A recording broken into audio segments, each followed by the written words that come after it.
Hello and welcome to another episode of Virtual Legality. I'm your host, Richard Hoeg, managing member of the Hoeg Law business law firm of Northville, Michigan. And in this wonderful week of video game news and conferences, or maybe not so wonderful given the last year of development troubles, we nevertheless have big news from somebody that's most definitely not participating in E3 or videos or anything else, and that is CD Projekt and their Cyberpunk video game. On your screen is one of the more popular videos that I did on Cyberpunk called Sony's Had It, pulls Cyberpunk indefinitely. This happened December of last year amidst a whole host of turmoil and board meetings and investor phone calls and ultimately investor class action lawsuits that all related to Cyberpunk 2077 not functioning properly on, most specifically, Sony's oldest platform, the original PlayStation 4, and Sony making the decision after CD Projekt Red, had thrown them under the bus and told people to go ask for refunds if they wanted them from Sony. Sony made the decision to pull what was then one of the biggest games of the year off of the PlayStation Network and didn't give a date from which it would return. I said it was pulled indefinitely. I took no small amount of flack for saying that from fans of Sony or CD Projekt or whomever that said indefinitely wasn't fair because it would be back in short order. And yet, before this morning, we had no indication of when Cyberpunk would be returned to the store, the PlayStation Network store, and it was only this morning that our knowledge changed on the subject. Now, to give credit where credit is due, Polygon were the ones that noticed this first, to my knowledge. They said in their headline, Cyberpunk 2077 returns to the PlayStation Store on June 21st, so just a little bit under a week from now. CD Projekt says. Now, what do they mean by CD Projekt says? Well, as we've seen in covering this story, CD Projekt, a Polish company, has certain obligations to make disclosures even more fulsomely than some American companies would have to. And in this respect, they made a disclosure this morning, June 15th, 2021, on the subject of the reinstatement of availability of Cyberpunk 2077 on the PlayStation Store.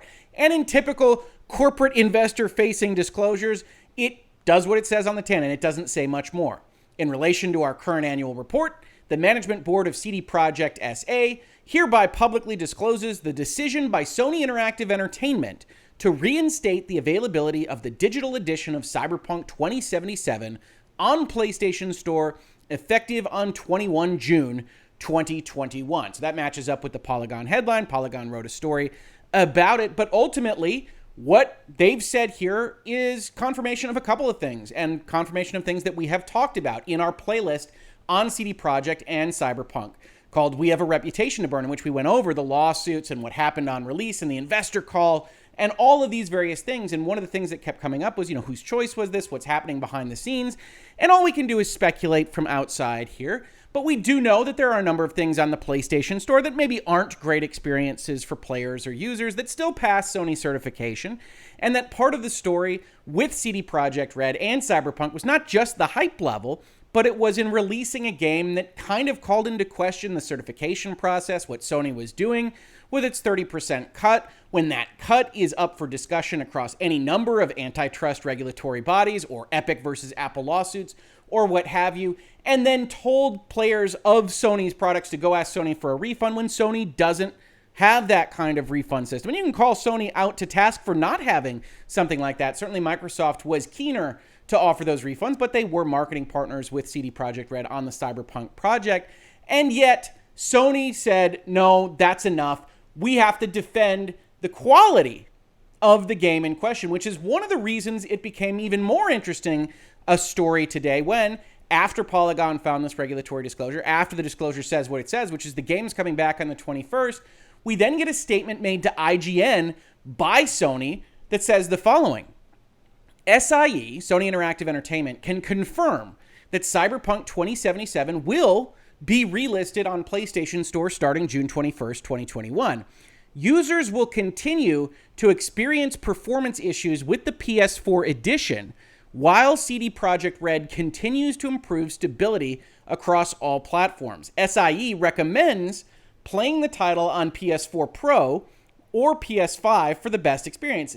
And a number of things come tumbling out of a statement like this to my eye, right? I look at this and say, wow, okay, So what changed between now and yesterday, or more specifically between a month ago and a month before that? Because this has undoubtedly been a process behind the scenes to get it up past certification, and June 21 is just the day when everything's going to be acceptable for them to put it back up on the store. But what changed? What's different? Especially if you go out of your way at Sony to make a statement to one of the biggest video game journalism outlets there is in IGN to tell people, we still think there are performance issues. We still don't think you will necessarily have a great experience with the PS4 edition. Instead, we recommend getting it on the Pro, the half measure, half generational shift that Sony put out in the midst of the last generation, or the PS5, if you can find one, for the best experience. Now, they've always been selling the PS5 and even the Pro for the better experience, but they haven't been warning people of stability issues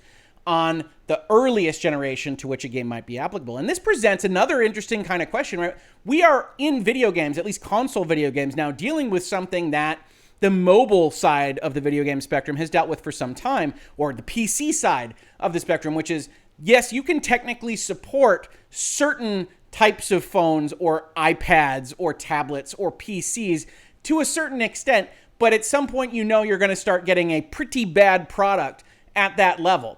The addition of backwards compatibility writ large at both the Sony side with its half-measure generational shift and now the PlayStation 5, and most definitely the Xbox side and Microsoft, is going to raise these questions to a continuing level. You can put on the box that yours works with the PlayStation 4, but whether or not Sony's going to have to come in, or even Microsoft, and say, well, you really probably shouldn't be playing it on the PlayStation 4, you should be playing it on something more, even though it supports that, is going to continue to be potentially an issue with how we play games and how they're marketed and what these manufacturers, these hardware purveyors of the walled gardens right now are actually going to say about the games that are present on their systems.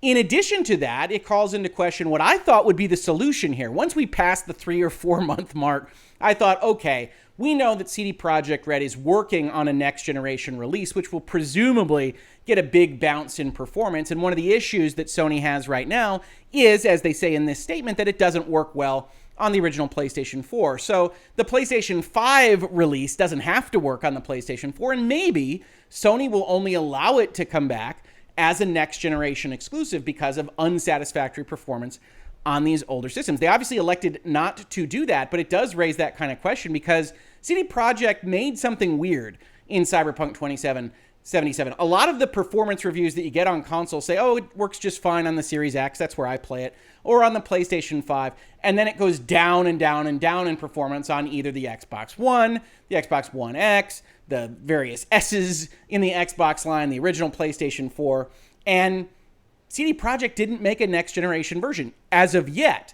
So you're only playing these backwards compatible versions of the older generation games. It did strike me that you might get into this kind of schism between what a PlayStation 4 game is and what a PlayStation 5 game is if you make a PS4 game that really functionally only works on a PlayStation 5.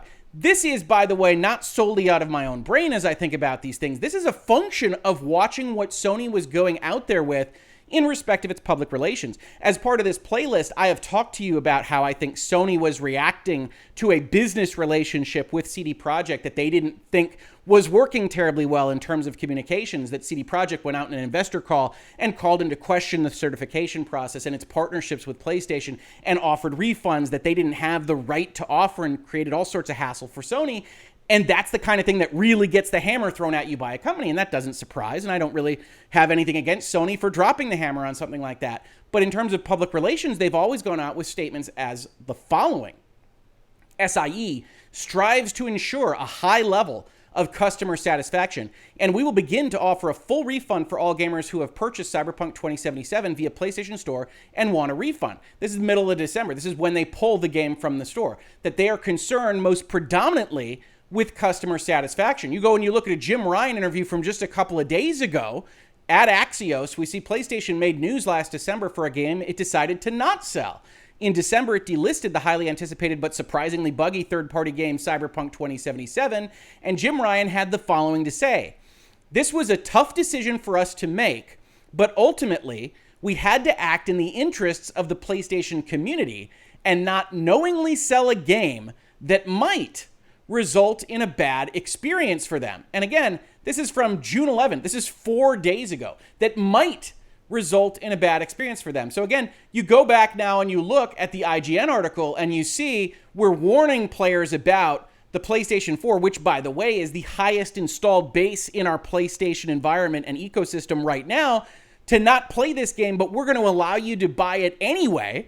To me, I look at it, corporate lawyer that I am, and that says, well, that puts paid to the lie that this was all or ever really about customer satisfaction or about making sure that they have a good experience. This was about having a message sent to CD Projekt about what they're allowed to say with respect to Sony's obligation to issue refunds, what we do in terms of certification, making us look bad in an effort to make yourselves look less bad. And that was never going to be okay. And you look at the timing here at about 6 months, and you see 6 months in exile. That's why I wrote the thumbnail the way I did. It's 6 months of penance. It's sending a message to the next CD Projekt Red, or God forbid, CD Projekt Red again, should they try to do it with Witcher or whatever else they're going to try to release in the near future. That if you throw Sony under the bus, they have the ability to make your bottom line look worse. So you want to make sure you're going through the right channels of communication, which was always the biggest surprise in this story to me. The reason this is 20 videos or so is not because Cyberpunk is somehow uniquely buggy in the world of Sony or Microsoft or Nintendo games. Yes, it was very buggy. Is it more buggy than the average Bethesda release on launch? Probably not. And yet it took all of this flack. Why? Well, because people really loved The Witcher 3 and don't quite remember how buggy it was when it originally released. But also because of this kind of attitude that they struck, that everything was fine, that they went out with and said, oh, the PlayStation 4 version is working even better than we could have hoped behind the scenes. That's how you get an investor class action lawsuit. And now we look at this story and we say, okay, it'll be made available. Sony says, warning, buyer beware, but they'll still take their 30% cut off of it, all the while spending the last 6 months saying we don't want people to have a bad experience with this product that we're now willing to sell. Yes, money makes the world go round, and money settles all of these disputes. If there's one thing you take away from Virtual Legality now in year 3 here, is that when Spider-Man isn't made available to the MCU, I tell you, well, there's a lot of money to be made. They'll find a way, and then it happens. That's the kind of thing that happens. Sony wants their 30%. CD Projekt wants to sell more into the Sony ecosystem, the marketplace that Sony manages, and so they find a way. But all of this that PlayStation had spent so long saying, and there's more quotes like this one and these ones from the Twitter, is essentially seen for what it is, which is PR speak in the midst of a corporate dispute that really shows no signs of ending in the recent future. We've still got investor claims. We've still got all sorts of things. We've got refunds that you'll be able to analyze for their financial statements. You've got things like what investments they're making, what the value of their company is. CD Projekt and CD Projekt Red will continue to be a very, very interesting story because they built their company on tentpoles. And when one of those tentpoles falls down, or more specifically, when it holds up the company, but you have to question whether the next one will, well, that's going to create a whole lot of stories, not just in Virtual Legality, but in video games in general. This has been Virtual Legality for today. If you like talking about the business and law of video games, please consider supporting the channel at Patreon, Streamlabs, buying a shirt, or just subscribing and telling your friends that we exist to have these conversations and hopefully have fun talking about these things. If you caught this on YouTube, thank you so much for watching. And if you listen to it as a podcast, thank you so much for listening. And I will catch you on the very next episode of Virtual Legality. Virtual Legality is a YouTube video series with audio podcast versions presented as commentary and for education and entertainment purposes only. It does not constitute legal advice and does not create an attorney-client relationship. If you have legal questions about the topics discussed, please consult your own legal counsel.